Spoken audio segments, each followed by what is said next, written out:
அதனால் இது ஈஸி. எது ஈஸி? நான் சொல்கிறேன், அது மாத்திரமா கண்ணீருக்கே தப்பலாம். இது எவ்வளோ மோசமானது தெரியுமா? கண்ணீர். இன்னைக்கு பெற்றோர்கள், அதுவும் விசேஷமாக பெண்கள், தாய்மார்கள் எவ்வளோ கண்ணீர் வடிக்கிறாங்க தெரியுமா பிள்ளைகளுக்காக?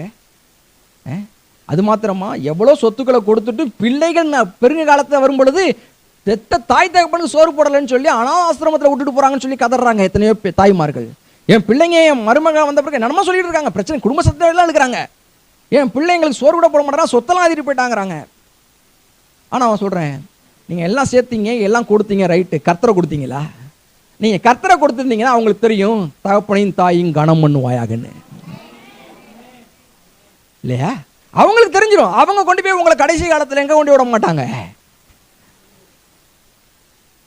ஆள் இல்லாத இடத்துல கொண்டு விட மாட்டாங்க. கடைசி வரைக்கும் பெட்ரைனா கிடந்தா கூட அள்ளி மொண்டு போட்டும் கர்த்தர் உங்களுக்கு நல்லா நீட்டாக வச்சு